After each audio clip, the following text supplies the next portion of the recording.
All right, good evening. It has reached the 6 o'clock hour, and I will call this meeting to order. This is the Mayor and Council meeting for October the 13th. We have drawn a pretty sizable crowd in here tonight, and I want to thank everybody for complying with the face mask rule. I appreciate that. I just wanted to remind everyone before we get started that if at some point tonight you do come up to speak, either during a public hearing or for public comments, you may remove your mask while you're speaking. And with that, I want to introduce a couple of folks who have joined us tonight. First, we will have Reverend Tom Myers here to give the invocation, and I'm going to read a little bit about him, and then we have a guest for the Pledge of Allegiance, and I'll read a little bit about her, and then we'll get that started. Reverend Tom Myers grew up in the Maryland suburbs of Washington, D.C. He attended University of Maryland and graduated from Hope College in Holland, Michigan. He graduated from Reformed Theological Seminary in Jackson, Mississippi.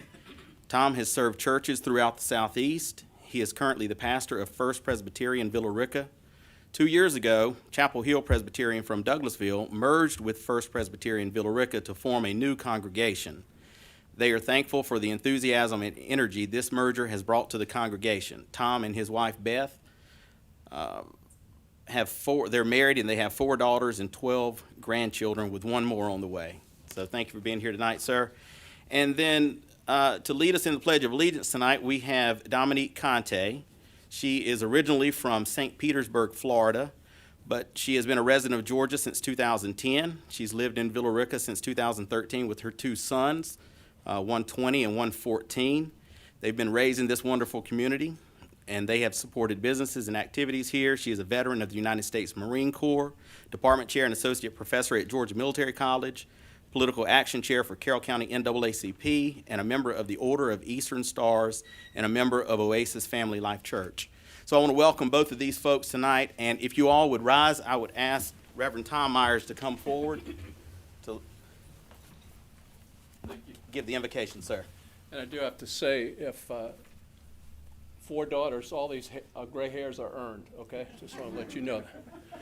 Okay, let's pray. Dear God, I thank you so much. You're so kind to us. You give us the rain, you give us the sun. Forgive us for complaining or grumbling. Every gift, every good gift is from you, even every breath we take. You don't owe us anything, but you're so gracious. I just pray for these men and women. I pray for everyone here. I pray for their heavy hearts. If they have sick ones with COVID or cancer, you name it. Their hearts are heavy. May you comfort them, strengthen them, encourage them.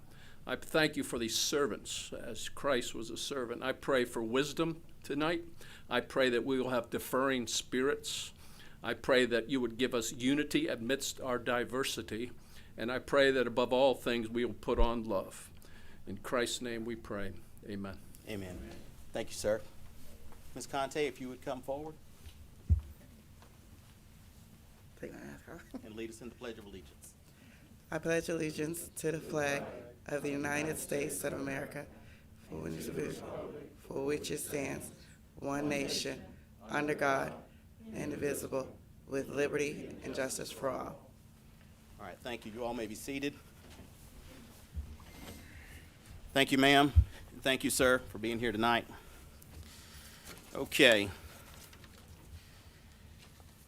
Before we get started with the regular meeting, we're going to have some recognitions of some employees. Earlier tonight, we took some photos, and now I would like to ask the city manager to say a few words about Sarah Andrews, who is our CFO, and today she's being recognized for 5 years of service. So, Tom? I do, and would you hand him the handheld mic? I've got them right here.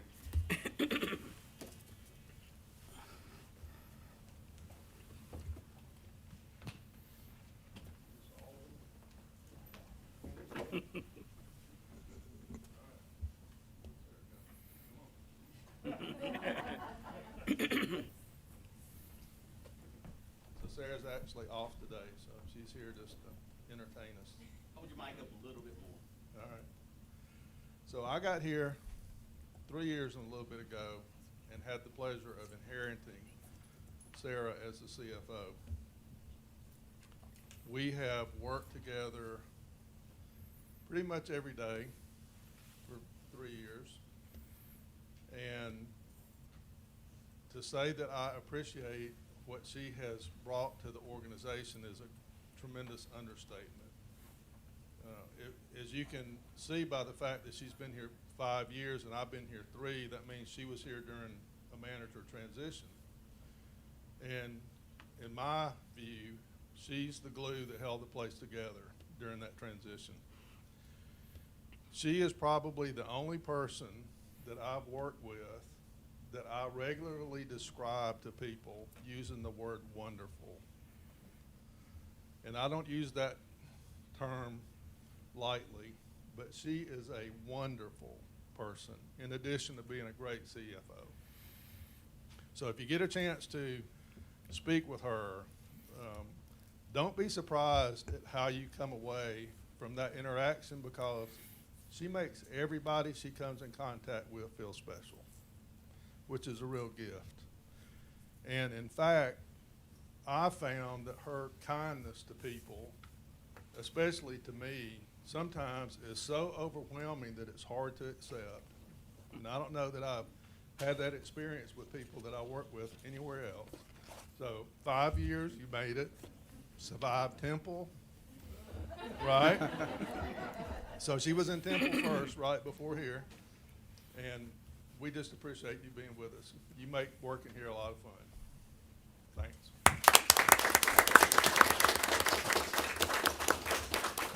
All right, thank you, Sarah. Tom, I'm going to ask you to come over to the podium for the next one because we can't hear you on that mic.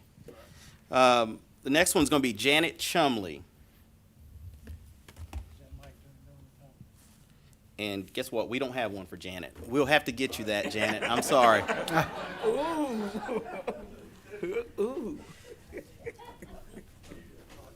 You have one coming, though.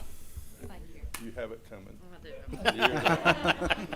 All right, so Janet, I also inherited. She was working in the rec department when I got here.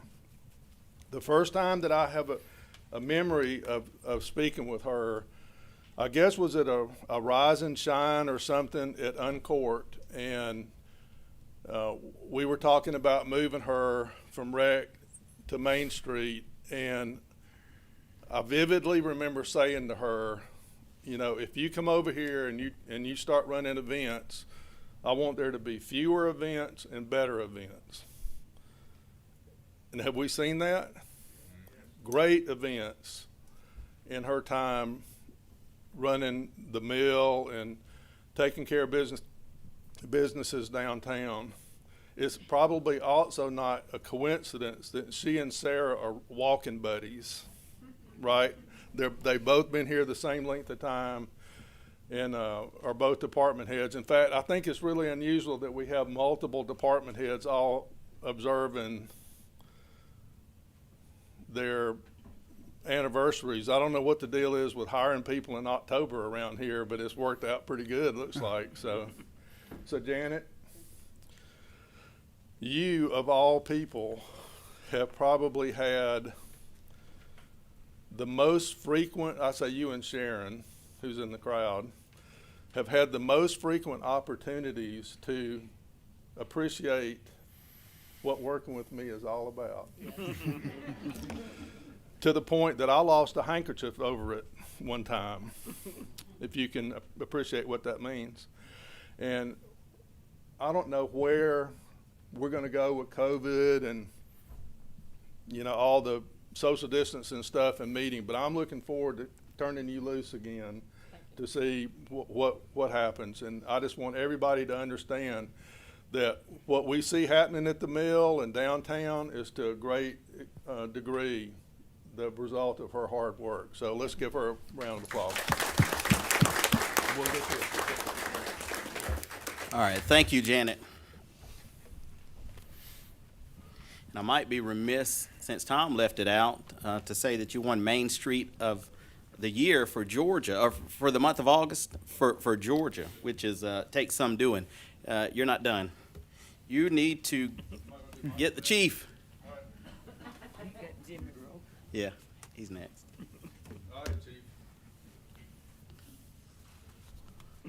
So 3 years ago, in my first staff meeting, we went around the table, and one of the questions that I asked was, how long had you been here?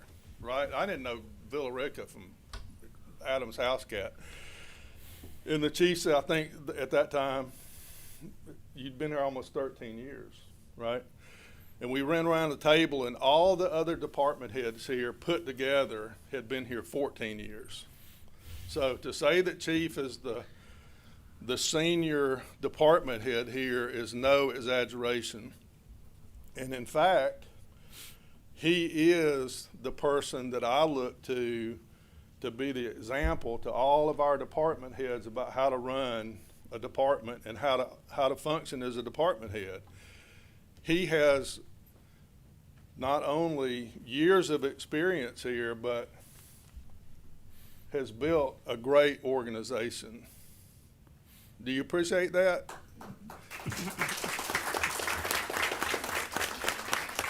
So when you get to interact with these guys, one of the things that you go away with is an appreciation for what a team is, and for roles, and for guys being trained and suited for their job. And we get to experience that as residents every day with these guys, men and women, taking care of us every day, and the chief leading them in that operation. Now, you don't get to see all the text messages and read about all the stuff that they do, but they have to handle some terrible stuff, right? And the way that they do it, the calmness and the professionalism and the concern for people that you see demonstrated, that all starts right here, right? It works down through the organization with the people he's hired and how he's empowered them. So, Chief, I don't know where we'd be without you, and I really do appreciate how you've set the tone for this whole place, because you've been the person that we've all looked to for how to do it, and you've done a great job of that. Thanks. I don't get a hug. No.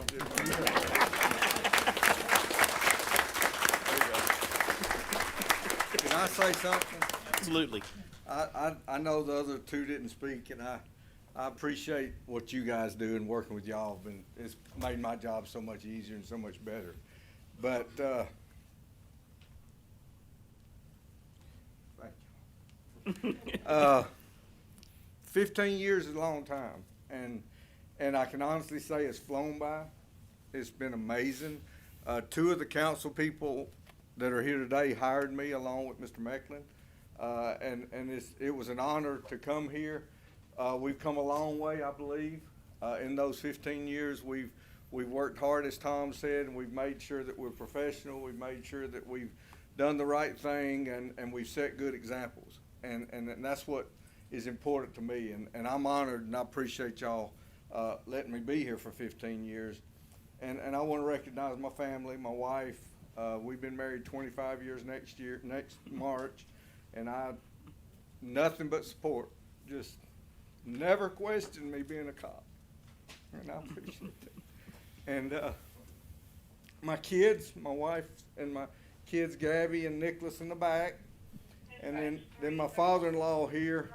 I always tell him I'm his favorite son-in-law. I'm his only son-in-law, but I tell him I'm his favorite, and he agrees. But I do appreciate all the support we as a department have. And I think that starts because of the way our ladies and gentlemen do the jobs. And so thank you very much, Mr. Mayor.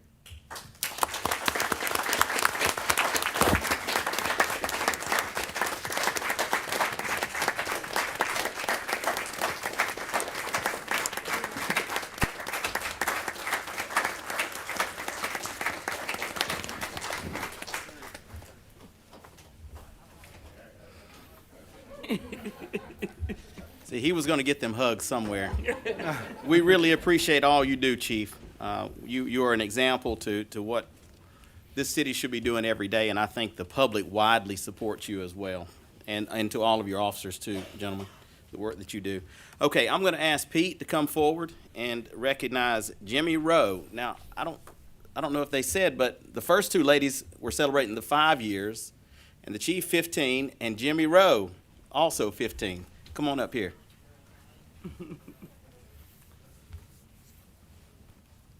Well, Jimmy is an unsung hero in my book. You don't see him. He always is working behind the scenes. He's the face of the water distribution and collection team. And Jimmy will tackle anything that's put in front of him. I know how frustrated he's been over time trying to tackle and solve some of the mysteries that are in our distribution system and our collection system. But he's been dedicated, truly cares about the city and everything he does. And I'm very proud to have him leading the water distribution and collection team over there. And I know that he's instilled a good work ethic with the young ones that are under him, and hope to continue to see some good things going forward from Jimmy for the next years coming ahead. Okay, thank you.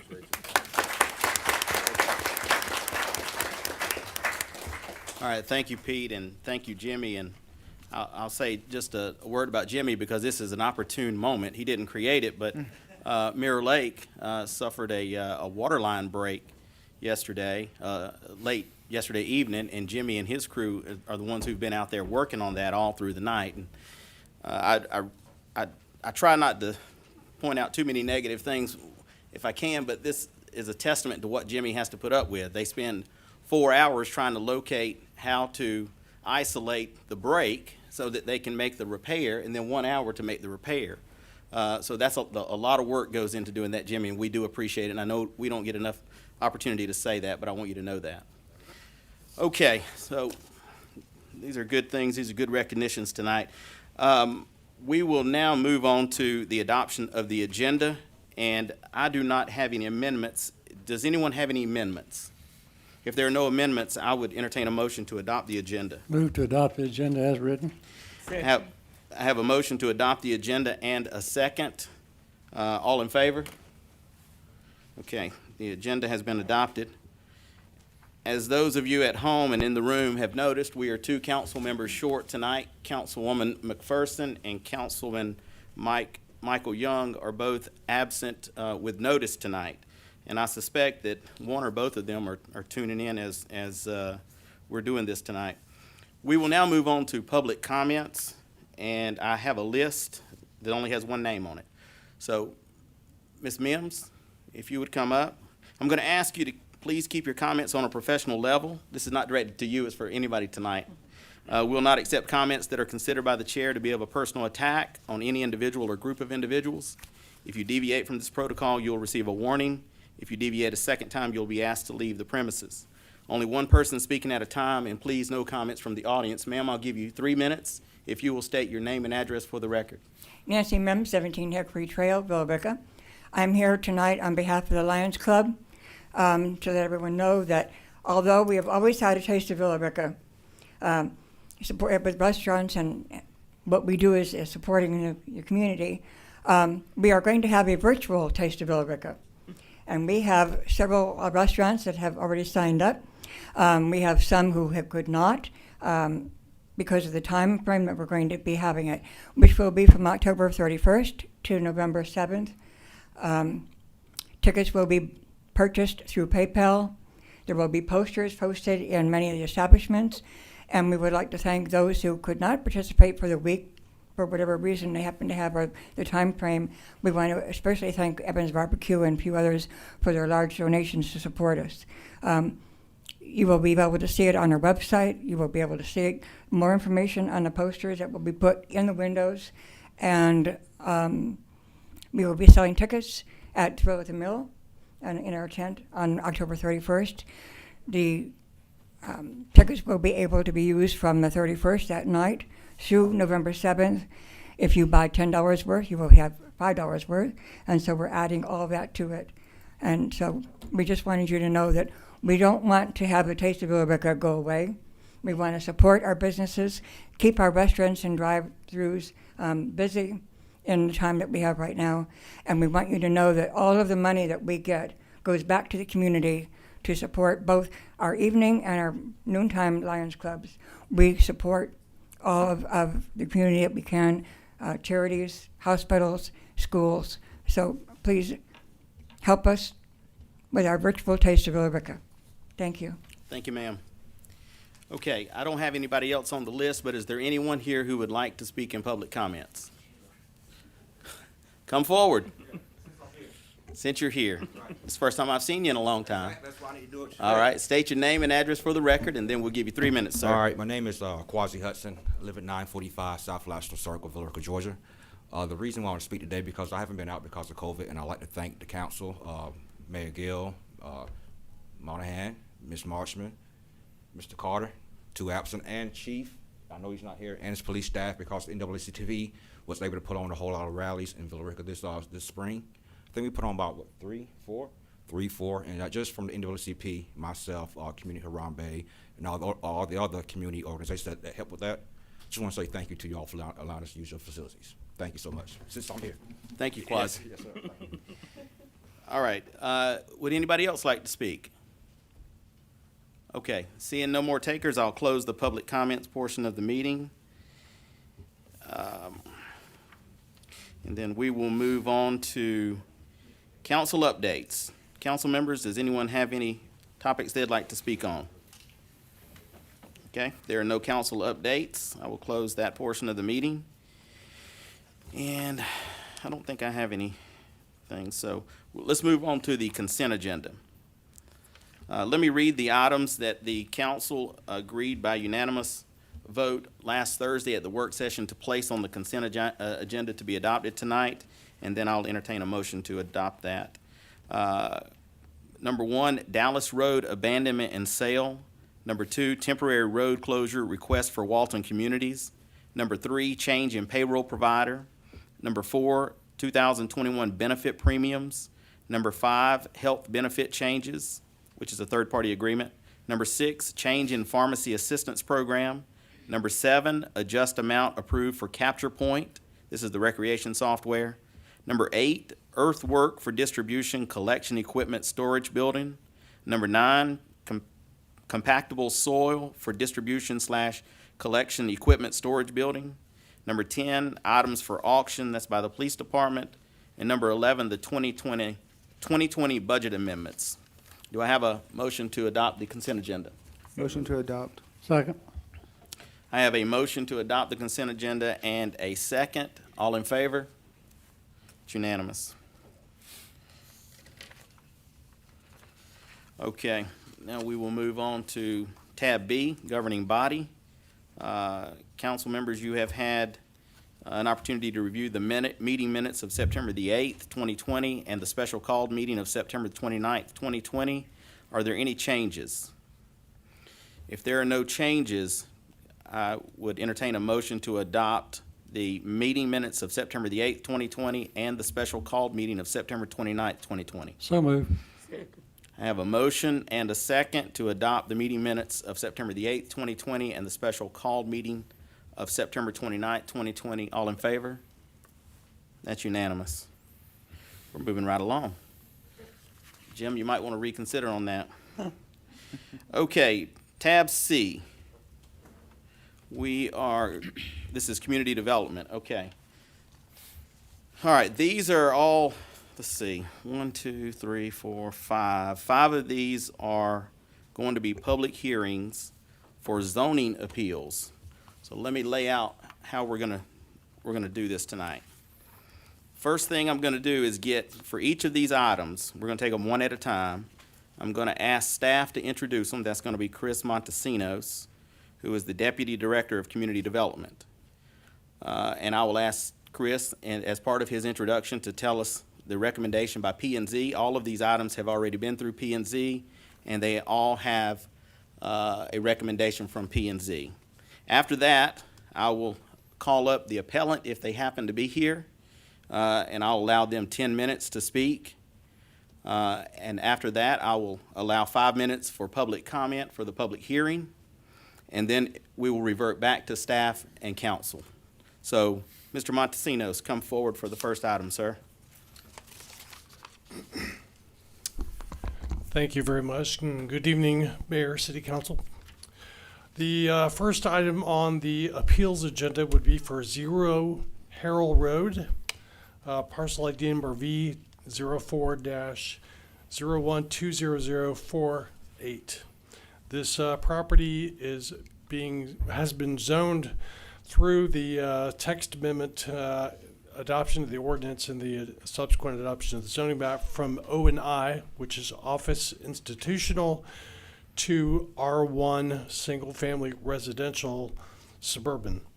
The primary criteria for the recommendation to change the zoning, number one, it does not meet the lot size or the lot area requirements for the zoning that was being requested by the applicant, which is OMI, which has a minimum lot size of 1 acre.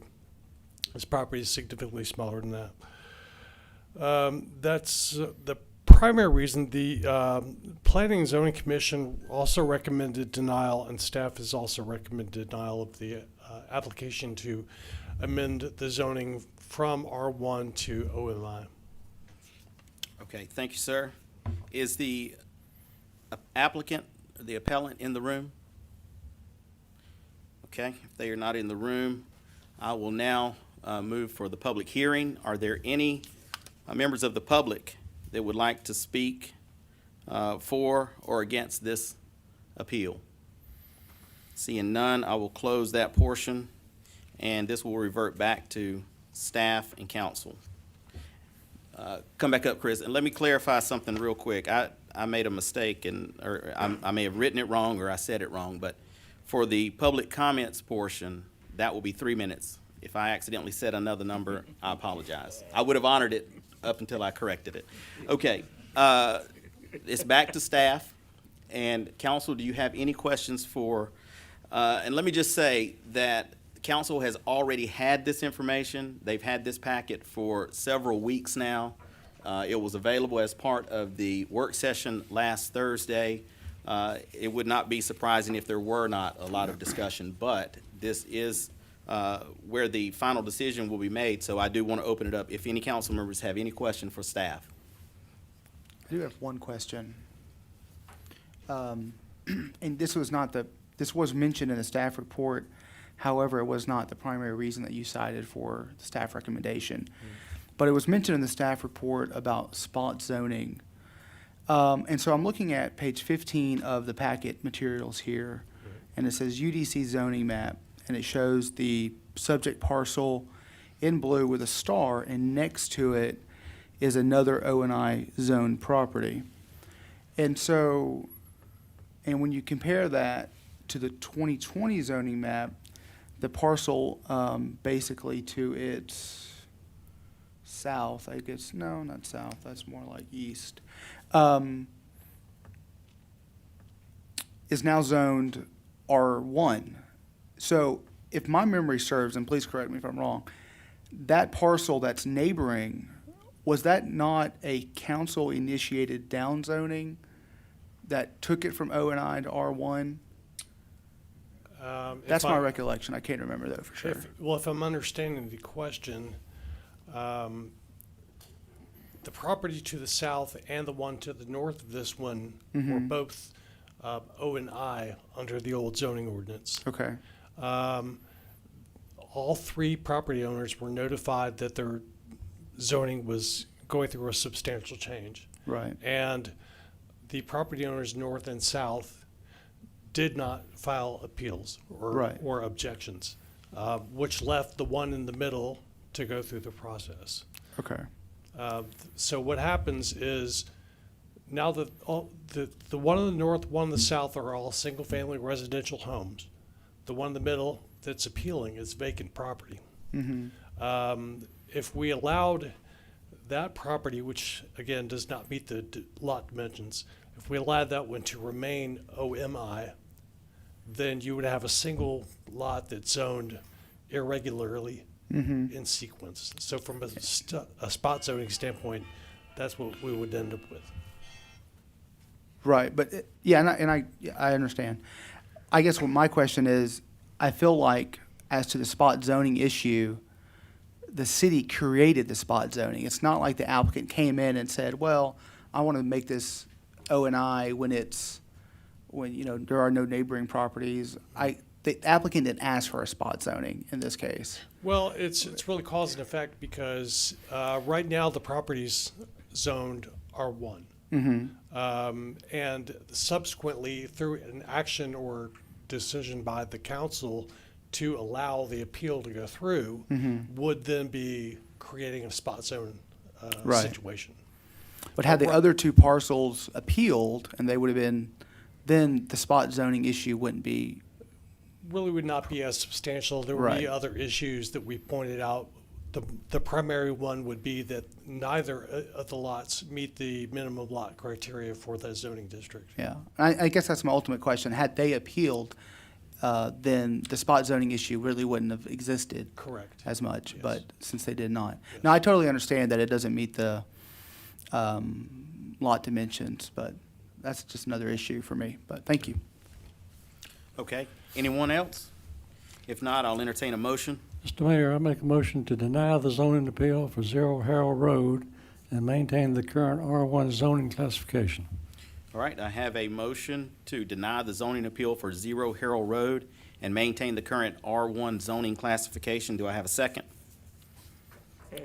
Have a second. All in favor? It's unanimous. Thank you, Chris. We'll move on to the next one, number 2. Number 2 is address 0 Industrial Boulevard, parcel number V02-0770012. The appeal is requesting a modification to the change in zoning that was made during the administrative appeal process. What happened was initially, because the property was undeveloped, it was going from general commercial to AG as we were trying to neutralize undeveloped properties. Subsequently, we changed our recommendation to instead go to I2, which was consistent with the general industrial zoning, which was in the surrounding area at the time. The applicant has submitted an appeal. We have reviewed the appeal. We can confirm that it does conform to the lot area requirements for what would be the equivalent of a C2 zoning district. That's a 1 acre minimum. This is a very large parcel, by the way. Secondly, that the zoning for the property as commercial is consistent with the commercial development pattern along Highway 61 south of the railroad tracks, which separate the industrial area from the commercial areas to the south.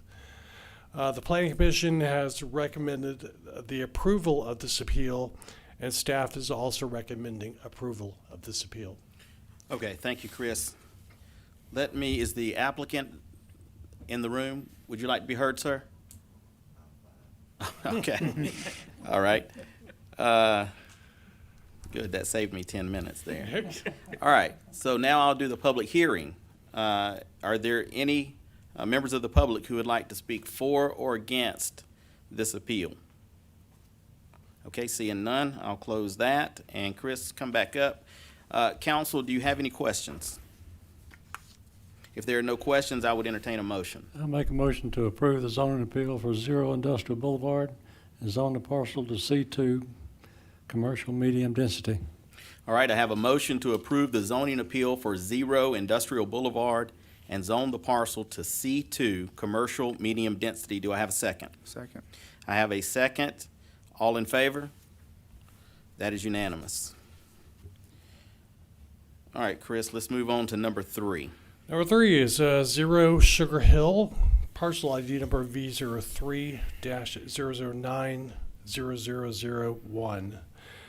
The request is an appeal to zone the property from light industrial to R2, single-family residential urban. Again, as with the other appeals, the primary reason for the denial is that it doesn't meet the minimum lot requirements for the zoning. Just to expand on that, the setbacks that are required under the I-2 zoning district would make this small parcel absolutely undevelopable under the code. It would require numerous variances. Additionally, the buffers between dissimilar zones, meaning industrial to residential, are also significant enough to greatly impact the developability of this property. Lastly, the comprehensive plan indicates this property and surrounding properties as being single-family residential in use. Okay, P&Z? P&Z recommends denial, and staff also recommends denial. Okay, all right. Thank you, Chris. All right, is the applicant, the appellant in the room? Sir, would you like to be heard?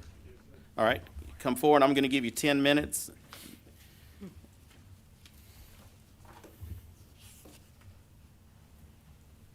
Please state your name and address for the record. It's probably in the packet, but, James Wright, 911 Sugar Hill. okay. Is the Thank you, sir. Go ahead. record. So, all right. So, in its current zoning format, it would be undersized. That zoning has changed. At what point, I'm not sure, but when this lot was zoned light industrial, its surroundings all met according to that. The 1.34 acres next door to it is light industrial. The entire industrial complex on the west of it is all industrial. One of the owners of that's here. There's nothing around me except rentals and one home that's actually lived in by its owner. There's 7 rentals surrounding my property. These houses are not in the best of shape. They're not homes that are there to be, uplift the residential area. The variances, yes, there's several variances that would be needed, but those are not impossible to overcome or not be met. There's a lot of things around this property that would benefit from the intended use of this property. Not its current use, but its intended use. As far as a residential area, just a few hundred yards from me, Stucktall was built a few years ago, and just recently has finished the second half of their upsize. They already contaminate the neighborhood with ominous odors 3 to 5 nights a week. If it's a concern about it being a residential area, I have no detriment to it being a residential area, unlike the industrial setting next to me. There's tractor trailers that go down a residential street they're not supposed to on a daily basis, and sometimes get stuck going across the tracks from a residential neighborhood where they run stop signs over, where they run people's mailboxes over. I've had my mailbox replaced 5 times this year because trucks coming down the driveway backing out when they're not supposed to be there because they're going to the industrial area that my driveway leads to. I'm in an industrial area. This property has been zoned industrial for some 40 years. I'm requesting it stay that way, not because of a detriment to the neighborhood, but because what the property can be used for. It could be a positive to the neighborhood, not a negative. And putting another residential house there, it's not going to sell. It's in between 7 rental properties on the backside of a street up against industrial. Anybody looking out the front door of a house there would see nothing but a bunch of tractor trailers and a train track and day and night work The lumber yard right at the front of my property is running 24/7, 7 days a week. It's nonstop. Beating, banging, dumpsters, you name it. This isn't a residential benefit of any sort. It's a industrial benefit, a commercial benefit, but there's no residential benefit at all. Changing this property to residential completely destroys my ability to do anything with the property. City manager said I could put a tomato stand in the middle of it. What's that gonna do? That's not gonna benefit the residential neighborhood, it's not gonna benefit me, it's definitely not gonna benefit the industrial complex. Do you understand? There's no reason this needs to be changed to residential property. There's no benefit. Thank you. All right, thank you, sir. All right, let me now do a public hearing for this. Are there any members of the public who would like to speak for or against this appeal? All right, seeing no one, I will close the public hearing portion of this meeting. And this will revert back to staff and council. Mr. Montesinos, come forward. Council, do you have any questions for Mr. Montesinos? My only question is that, Chris, I mean, at .14 acres, I mean, there is, literally, from what I could see, the only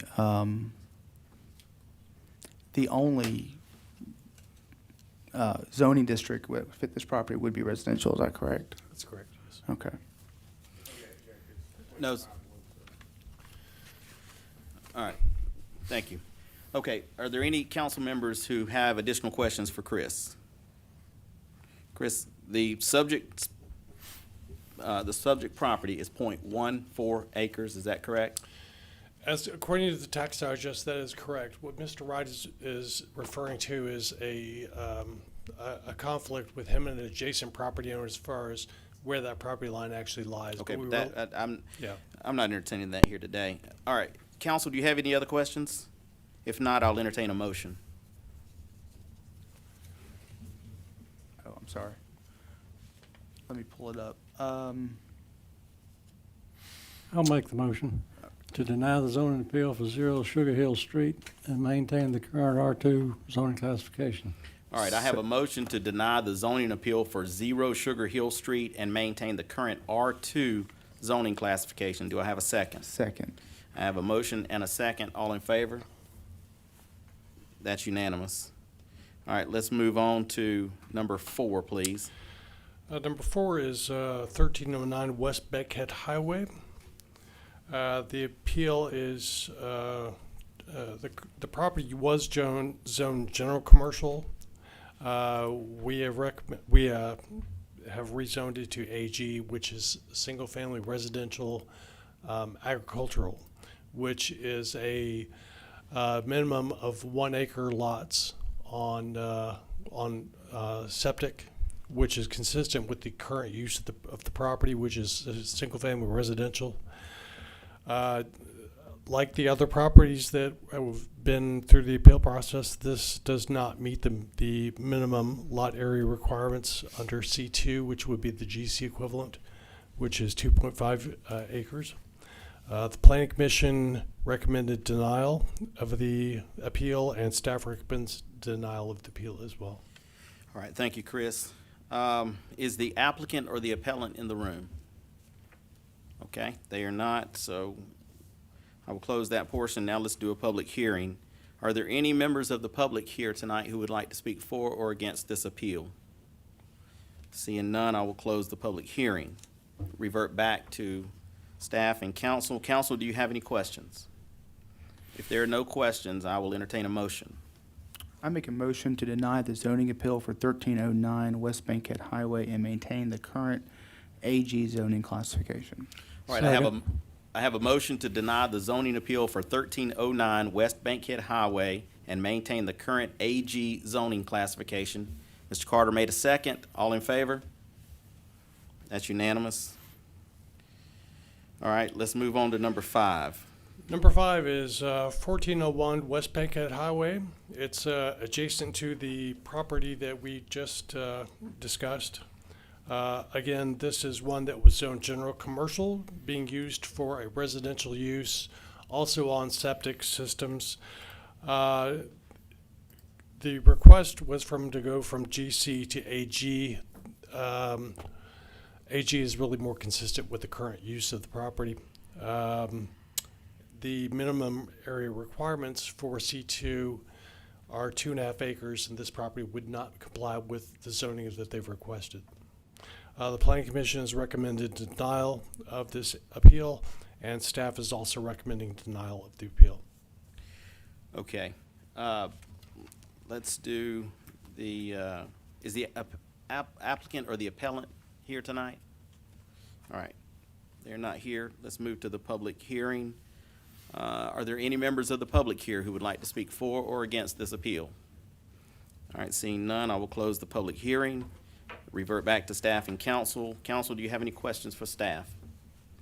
Seeing no questions, I'll entertain a motion. I'll make a motion to deny the zoning appeal for 1401 Bankhead Highway and maintain the current AG zoning classification.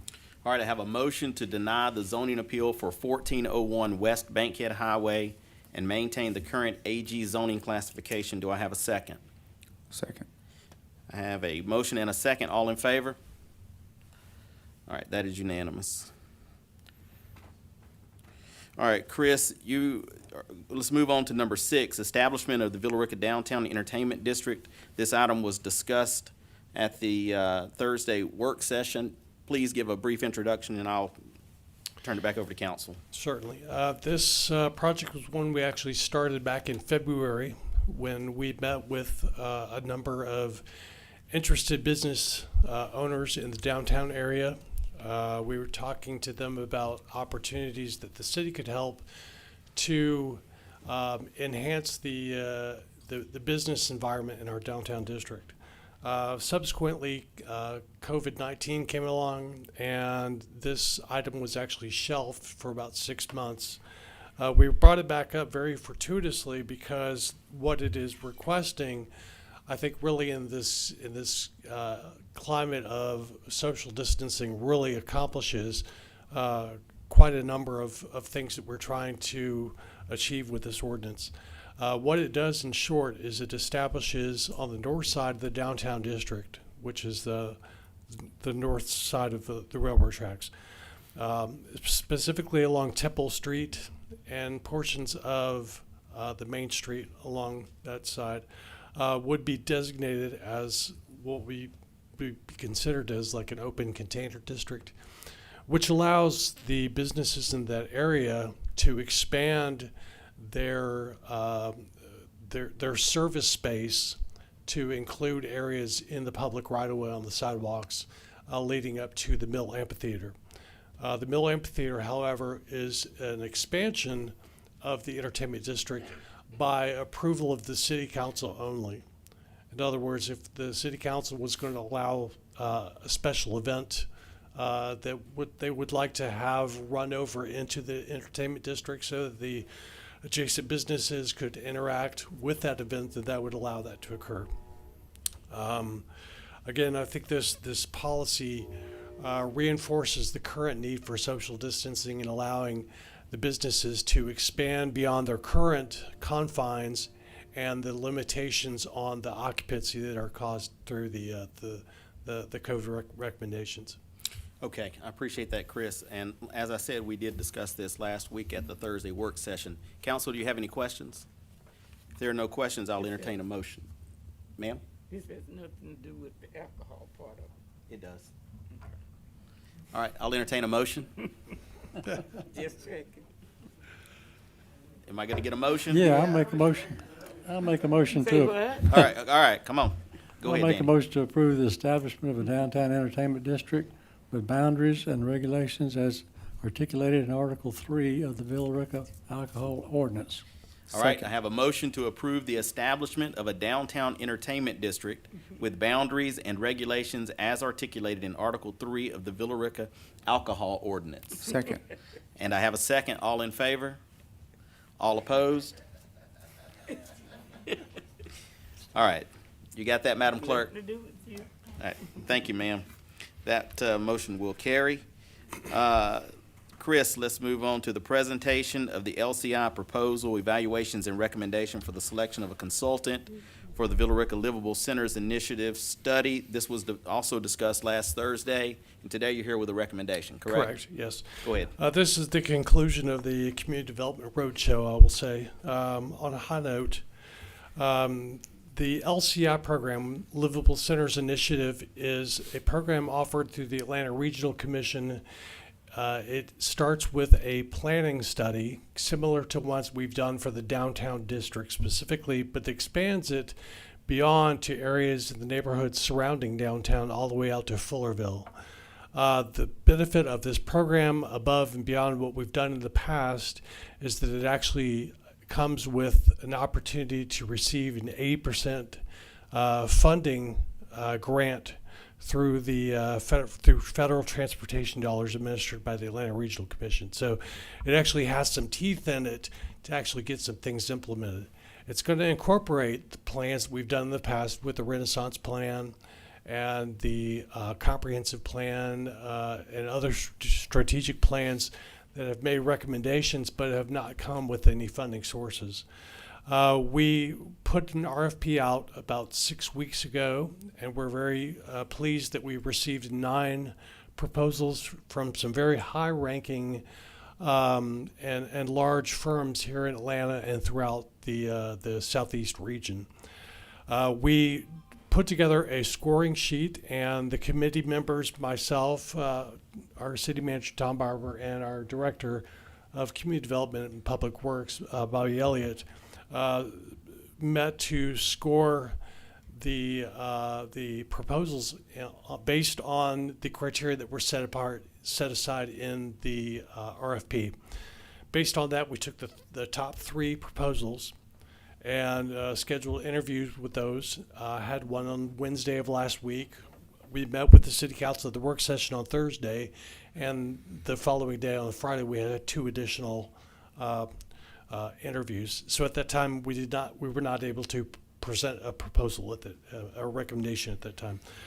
Since then we met this morning to discuss the pros and cons and the high points and low points of the top 2 consultants that we were looking at, and through some thoughtful deliberation and discussion decided to recommend MKSK as the consultant for what we're calling the Villa Rica Strategic Master Plan, which is also the Villa Rica LCI study. All right. Appreciate that, Chris. Council, you did receive this recommendation in your packet. Do you have any questions for Chris? All right. If there are no questions, I would entertain a motion. Okay, I'll make the motion to approve the recommendations of the MKSK as a project consultant for the Villa Rica Strategic Master Plan, the LCI study. Second. All right, I have a motion to approve the recommendation of MKSK as the project consultant for the Villa Rica Strategic Master Plan, the LCI study, and I have a second from Ms. Marchman. Any discussion? All right, all in favor? All right, that's unanimous. Thank you all very much. Thank you, Chris. All right, let's move on to economic development, which would be Ms. Janet Chumley. Item 1, amendment to Main Street Advisory Board bylaws. Go ahead, Janet. So the purpose, obviously, as the mayor mentioned, is to amend the current bylaws for the Main Street Advisory Board. We had last did an update to them on December 11th, 2018. Periodically, the Main Street Board will review the bylaws and make occasional revisions or amendments. The board reviewed and moved to approve the amended bylaws in the August 21st monthly board meeting. I attached the updated, reviewed and recommended proposals, also reviewed by the city attorney, The proposed amendments are highlighted. Number 1, length of terms for board members, section 4.1, page 2, and also removal of board members, how we would go about that, section 5.4, page 4. Staff recommends the proposed amendments bylaws recommended by the Main Street Advisory Board be approved by the City Council. Okay, give me just a moment here. All right, so I want to go back just for a second Yes. to F, which is under 5.4. And here it says removal. Officers who fail to fulfill their duties and have 3 consecutive unexcused absences from regular board meetings may be removed from office by a vote of the board. Is this the amended language? I didn't think so. So I'm looking for the amended language. Would you read that to me, David? There's a piece that I'd like to modify, at least have council consider modifying. Yeah, the modified language is officers who fail to fulfill their duties and have 3 consecutive unexcused absences from regular board meetings are subject to removal. Members may be removed pursuant to the provisions of section 3.12 of the city charter. All right, and that is what I do remember. Here's what I would like to suggest to the council, is that we remove the fail to fulfill their duties, because that is so subjective.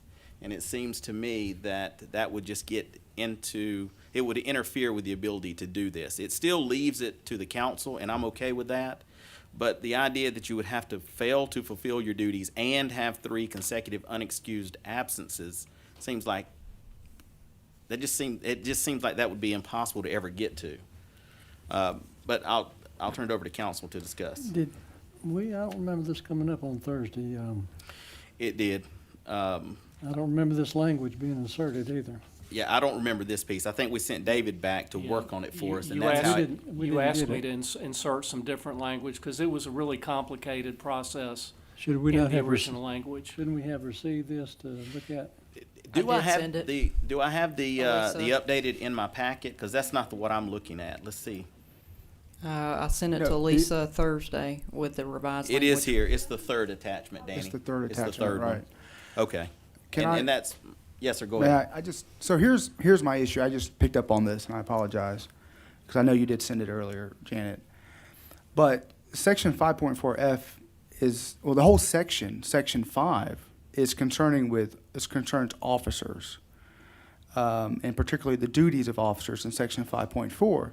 The provision, though, members may be removed pursuant to the provisions of section 3.12, I believe that should be in an entirely different section. That should actually be maybe its own paragraph in Article 4, which is the advisory board members. Or perhaps it could be at the end of section 4.1. Because I think you have a sentence there dealing with members, but in a paragraph that's otherwise dealing with the officers. So if you want to remove a member from it, you have to follow the 3.2 in the charter. But if you're trying to remove an officer, you're just saying, oh, you can't be president anymore. We're going to remove you as an officer. Not That's entirely from the interesting. board entirely. Is that your position, David? Yeah, I think that's entirely correct, and I agree with Matthew that it probably should be moved to section 4.5, which deals with the members of the board, not just the officers. Can you articulate a motion when we get there that would do that tonight, or would you rather bring this back? No, I think I can articulate Okay. that motion. Council, do you have any other discussion items or any other questions? Okay, so is there anyone who objects to removing the fail to fulfill their duties language? Okay, David, would you articulate a motion that encompasses both of those? Sure. I am going to say that the motion would be to amend the draft that you have presently to create a new section 4.5 entitled Removal of Members, and to delete section 5.4 F, which relates to removal of officers. The new language on section 4.5 will read, members who have 3 consecutive unexcused absences from regular board meetings are subject to removal. members may be removed pursuant to the provisions of Section 3.12 of the city charter. All right, do I have a member to make that motion? So moved. All right, I have a motion for the, The amendment. for the amendment, and I have a second. I'm gonna let David handle that. Are there any discussion? Any discussion? All right, all in favor? All right, that's unanimous. All right, thank you, David. Now you would need to vote on the whole thing, on the new bylaws. Okay. As amended. All right. All right, let's see if we've got a motion from the cover sheet. Yeah, we did. Would someone like to make a motion Yeah. there? Stand by. Stand by.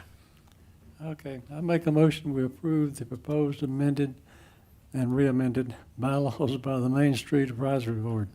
All right, I have a motion to approve the proposed amended bylaws for the Main Street Advisory Board. Do I have a second? Second. I have a second. Any discussion? All in favor?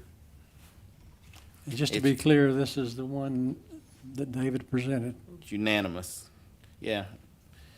Well, I think it encompasses that when it says amended bylaws. Interesting that we did amend it right before we made this motion. So, all right. Thank you. Thank you, Janet. All right. Human Resources, tab E, Stephanie Rooks, plan document changes. Good afternoon, Mayor and Council. We brought this to you last Thursday, and we went back to the drawing board, so to speak. This is to change the copays in our health insurance plan from $350 to $500 for an emergency room visit, and from $50 to $25 for an urgent care visit. Most recently, from the period of January to June, we've had 26 emergency room visits with no admissions to the hospital. And then we've had 51 urgent care visits. What we are proposing is to raise the copay to $500, but with certain exceptions, so to speak. If you're referred to an emergency room by an urgent care facility, you would not have to pay, or we would reimburse you the $500 copay. The urgent care facility that you attempt to go to is closed without another one in the general area that is open. Your doctor refers you to the hospital, then you should not have to pay the $500 copay. If you are taken to the ER by ambulance, public safety, or the fire department, you should not, we will reimburse the $500 copay. And if urgent care doesn't provide the services that you need, and therefore you must go to the ER, you should not have to pay. Well, we reimburse you the $500. Okay, Council, you did receive this afternoon, and if you take a moment to review the proposed motion, you will see that it also has the city manager making the determination about whether or not to make this reimbursement. So I want to say a couple of things, and then we'll see where the council is.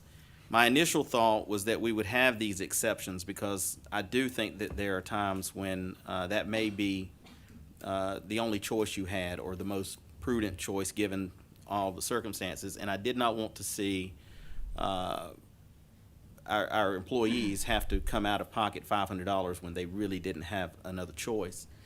But I think when I looked at this, my initial consideration was whether or not we would even go up to 500, whether we would just leave it at 350 the way it is right now, or whether we would do these exemptions. I'm not sure that the best idea is to fully reimburse the $500.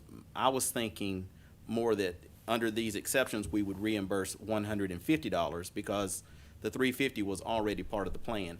I wanted to throw that out there for the council to think about, and I'll turn it over to you all for some discussion now, if anyone has any questions for Stephanie.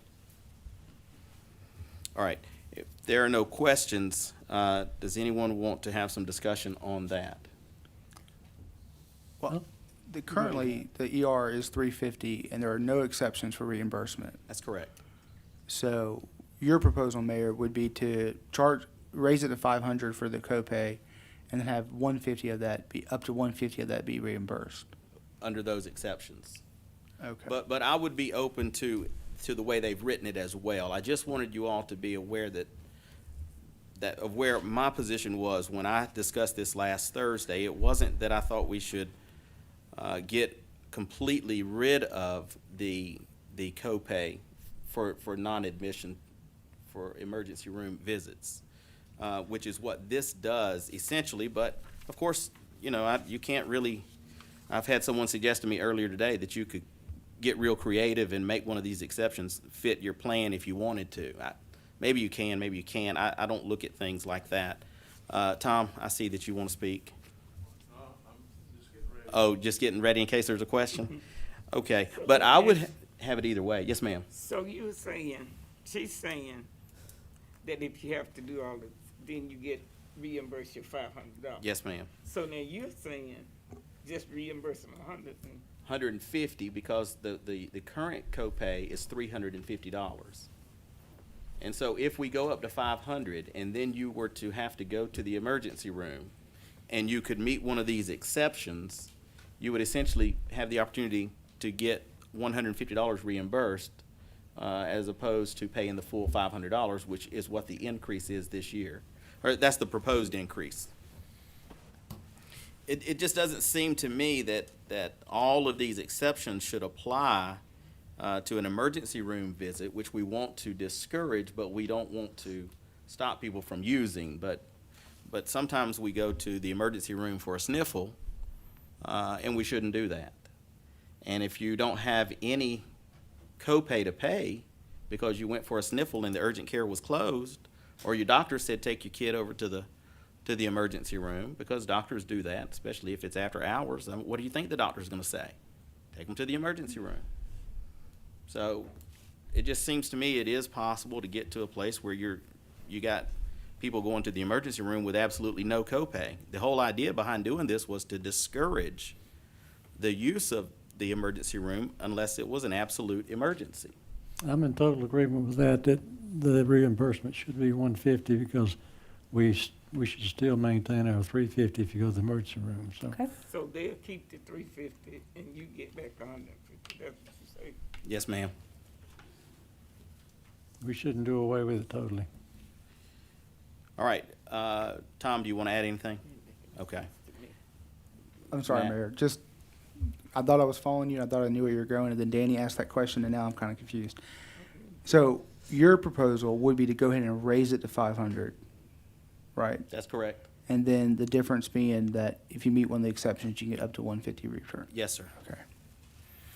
That's what you understood. I think that's what Yeah, he said. that's the Okay, way I understood it. I'm sorry, maybe I There's no just- reason to give it all back since we right now have a copay of $350 going to the emergency room. Right, yeah, The boost was $150, so to give that part back. right. Yeah. For some reason, though, I thought, the way I heard you, what you said was that I thought you were saying that we're not going to raise it to 500, but okay. I'm following you now. Thank you. Okay, so someone is going to need to take a look at it. David, I'll put you on the spot. Can you incorporate that into a motion for me? I think so. The motion will be to make a motion to approve the modification of the plan document to reflect the changes in the ER copay of $350 to $500 and the urgent care facility copay from $50 to $25 effective January 1, 2021. This will allow the city manager to authorize the copay reimbursement of up to $150 for the reasons set forth in the conditions above. That sounds excellent. Okay, I'll Danny? make that motion. Danny made that motion. Do I have a second? Second. I have a motion and a second. Do I have any discussion? All in favor? All right, that's unanimous.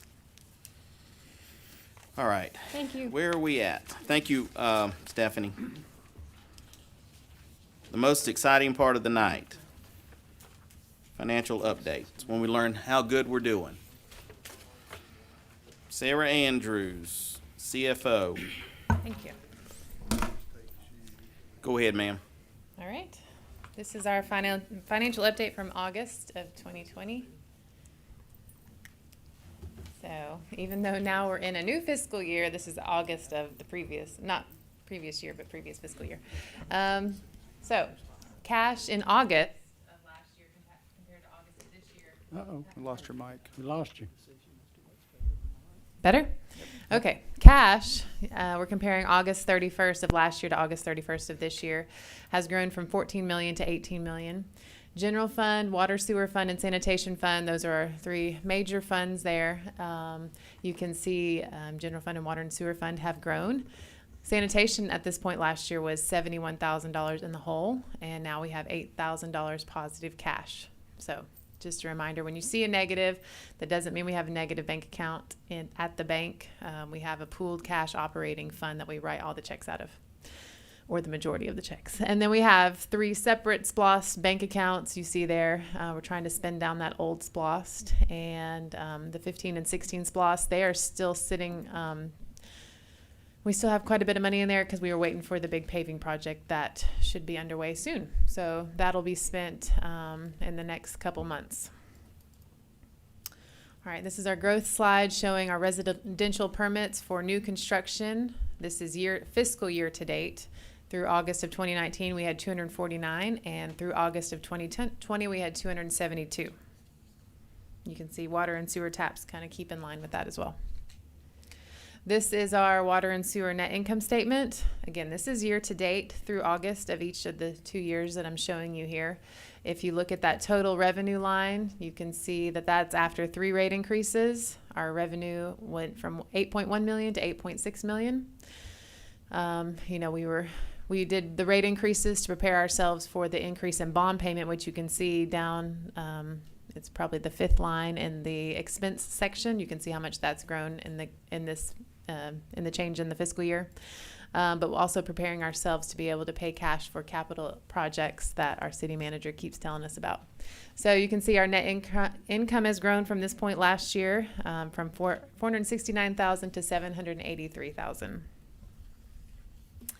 And again, this is our sanitation net income statement. This point in 2019, we were actually sitting at a net loss of $26,000. And as of August 2020, we actually have net income of $9,000. And last but not least, self-funded insurance, what Stephanie was just talking about. So since October of 2017, we have had a savings of $853,000 that you see in that green box in your top right. The orange box shows you the total contributions we have made to the plan this year. That is the employer and the employee portion, $1.4 million.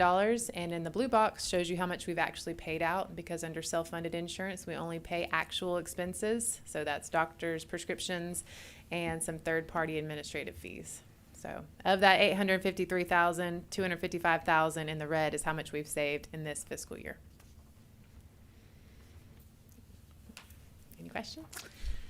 All right, thank you. Council, do you Thank have you. any questions for Sarah? All right, if there are no questions, thank you, Sarah. All right, let me make just one observation real quick before we move on to Tom's. Tom, are you going to do a, okay. Last night, there was a water line break over on the Douglas County side of Villa Rica, Mirror Lake area. And earlier today, I got a call, actually an email, from a constituent who was wanted to express that they were not happy with not getting a robocall until this morning at 9 a.m. So I want to clarify for him that the service that we use to provide those calls only send those messages out between 9 a.m. and 9 p.m. The boil water, although the water line broke a little earlier, we're not aware that we would have to boil water until the pressure reduced to 0 or very close to 0, correct? Till we had no water in the lines. Is that right, Pete? So the decision on the boil water advisory wasn't made until after 9 p.m. I think it wasn't even made till after 10 p.m. It was prepared last night, but it didn't go out until the first available time for that call to go out, which is 9 a.m. the next morning. So I wanted to make sure that people knew that. I don't think we even understood that right up front. So you checking my facts, Tom? Yeah, 'cause I had told you that, but I was guessing at it. I got an email confirmation Good. for it. Okay, all right, with that, Tom, Dazzle us. Not too much dazzle in this. Well, it never is with you. Yeah. That's a This- joke. All right, good. So when I look back at the last couple of months since I did this, my calendar is just full of budget stuff, right? So I'm not going to talk about that because you've already had to live through that one time. But of the things that were going on in addition to the budget, one that's significant is the transportation study. We have a draft report, and we have 2 public meetings scheduled. This Thursday, Powell Park, 2 weeks from this Thursday at the library, both from 6 to 8 p.m.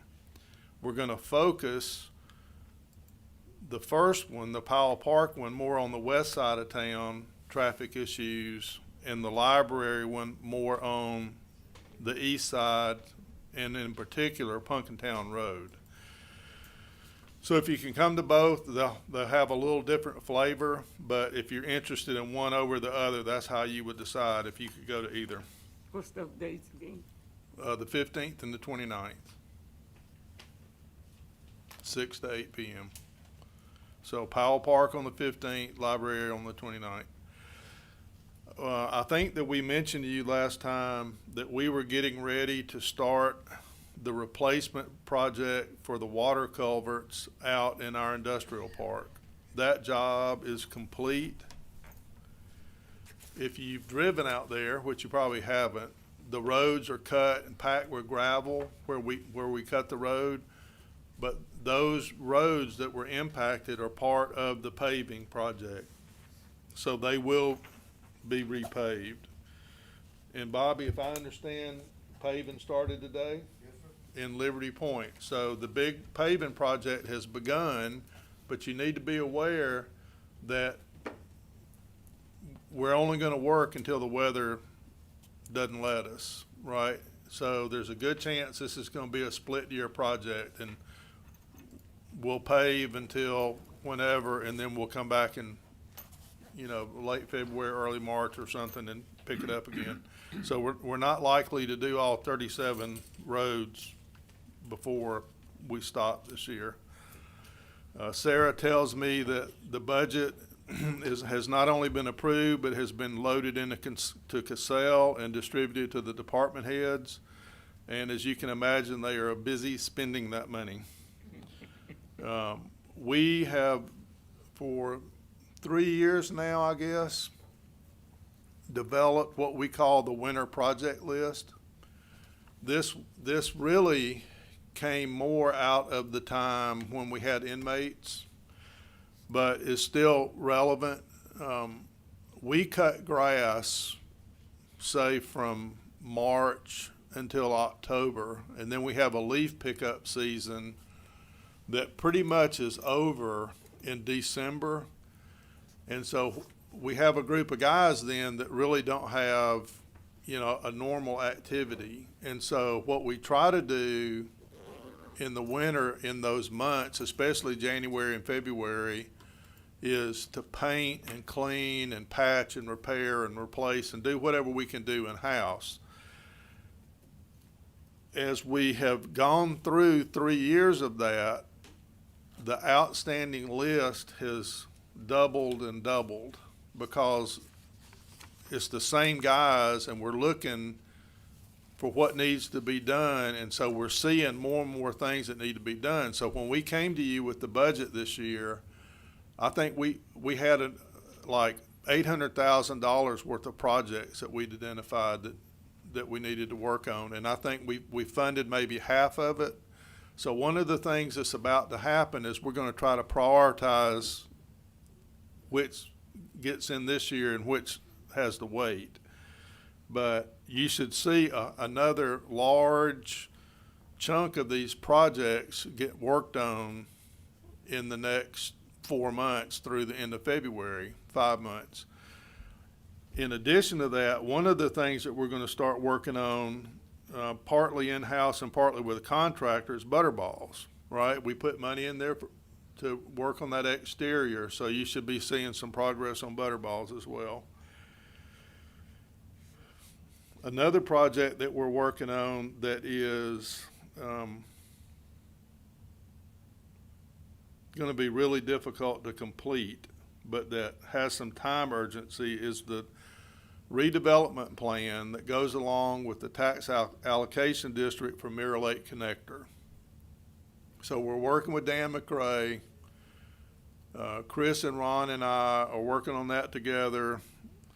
And what we're hoping is to have a document for you to review in November. It may be that we can't approve it until December, but the urgency in it comes from the fact that the property values can only be certified on January 1. So we have to have this thing done in 2020. So that's heading your way.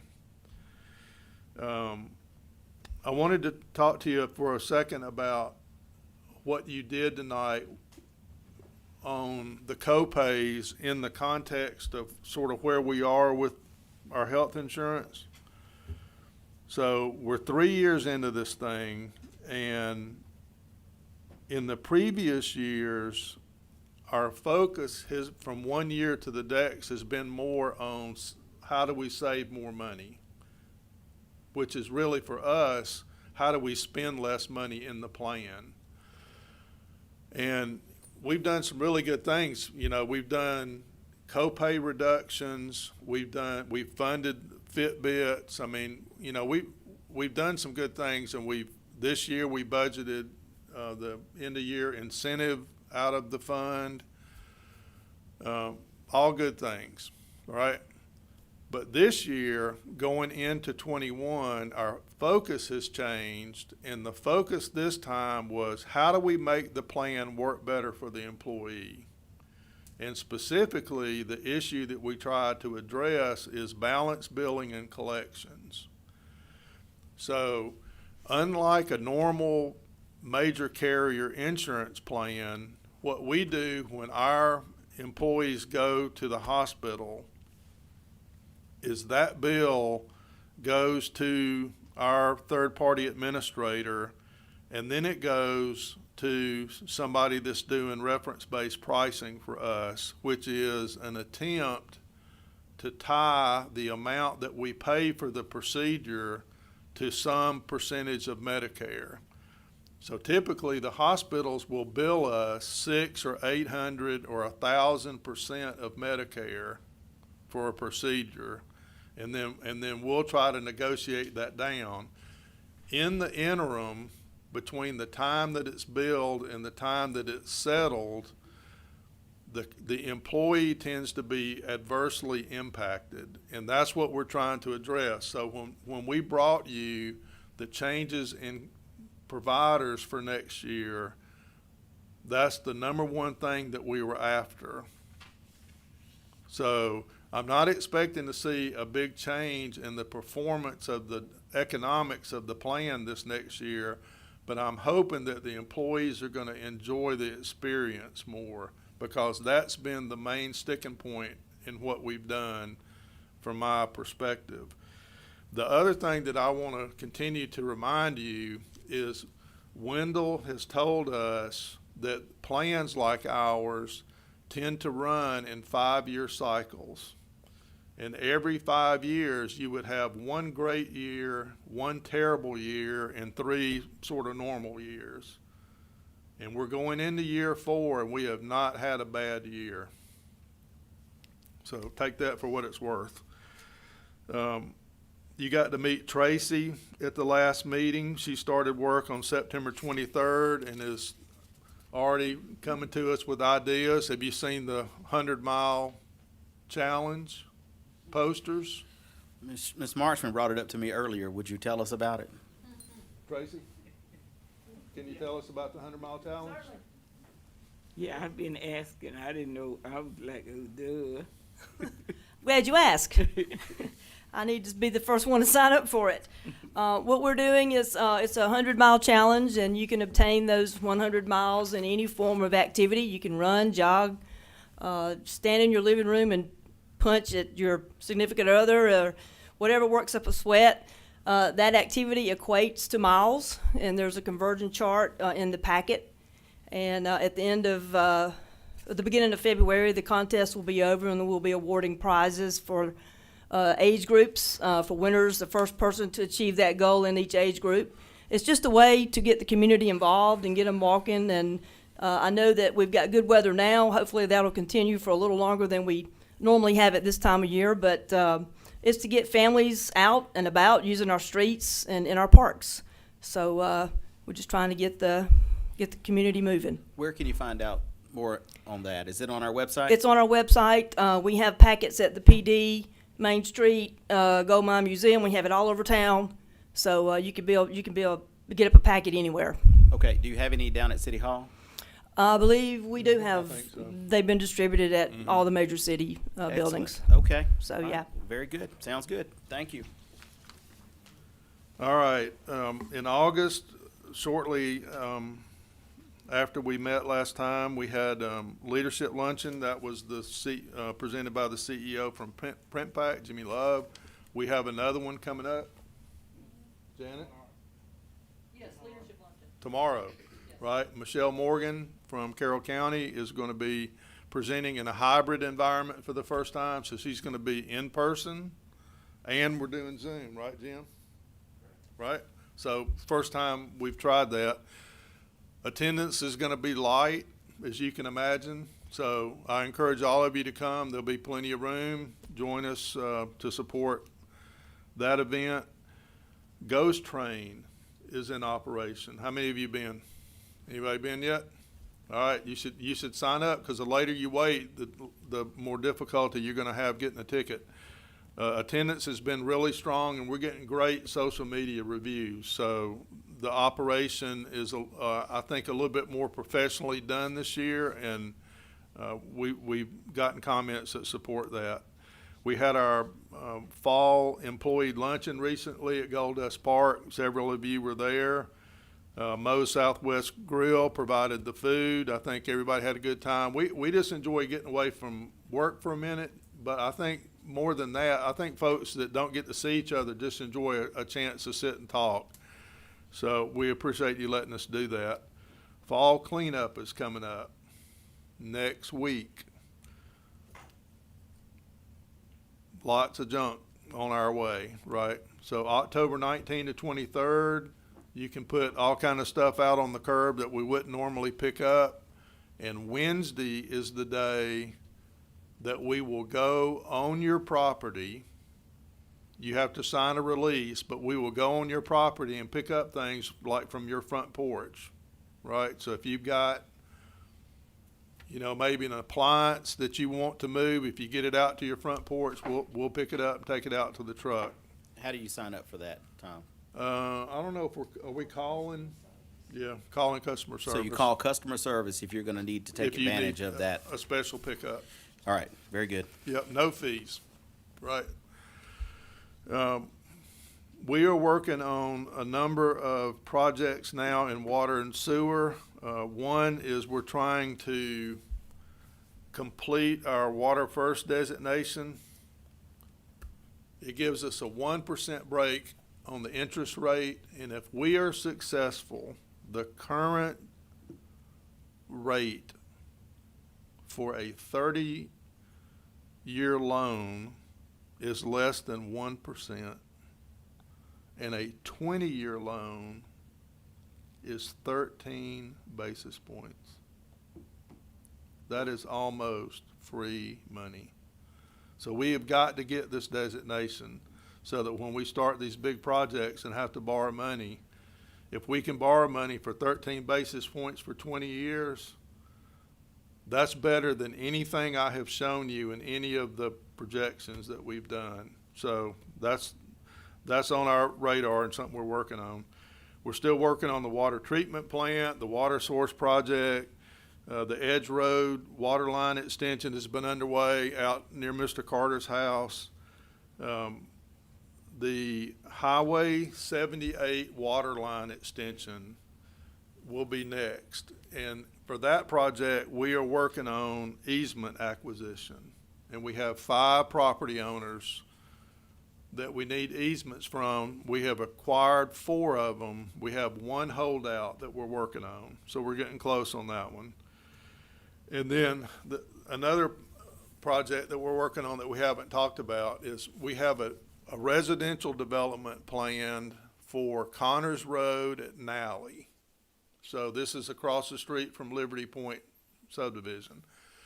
And we are working on a basin level pump station out there in hopes of eliminating 2 of our smaller problem lift stations. So we'll keep you informed on that as we go.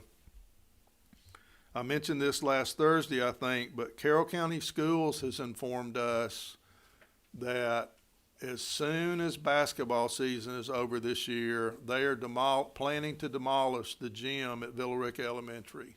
So this is the last year. If you have any sentimentality, you went to elementary school there and played there when you were a kid or something, you best go back and see it this winter because it's going to be gone in March. They are planning on a classroom expansion onto that site. So I don't know if you knew that, but that's coming our way. And then last of all, I wanted to make note for those that didn't go to the ceremony that the Georgia State Patrol building is gone. It has been demolished and removed, and that will be the site of a new Carroll County fire station that will service Villa Rica and the surrounding area. Questions? All right, council, any questions? Yeah, that was one of the better reports you've given. On the fire You station. hit a couple of negatives. Is that but like less bad? Is that sort of the? I'll say On that. the last item on the fire station, Right. when do they propose to construct that? I don't have that in my head. We don't know that yet. I think it's part of the SPLOST, isn't that correct? I think they're gonna put it in the next SPLOST. That's what I heard too. Oh, it's down the road. It's down the road. Okay, well, I guess we have reached the end of our party. Mr. Macklin, do you have anything? I do not. All right. Any council members have anything? Chris is not here, but I think with the voting on the appeals today, that was kind of the end of the zoning process for the zoning ordinance adoption. I think that's actually finally done, like permanently done. Yep. Not sure though. Correct. Is that true, Bobby? Yeah. All right. Mr. Mayor, Yes, sir. I did have one thing, and that's just to remind everybody that early voting has started. You need to get out and vote. Very good. I appreciate that. We, early voting is not available in Villa Rica yet, but it will be the week before the election. Is that correct? We'll do early voting here. Right now, you have to go to Carrollton. Right, or to the Douglas County Courthouse if you are on the Douglas County side. So absolutely go out and vote. Thank you for that reminder, sir. All right, if there are no other comments, I will entertain a motion to adjourn. Have a motion to adjourn and a second. All in favor? We're adjourned.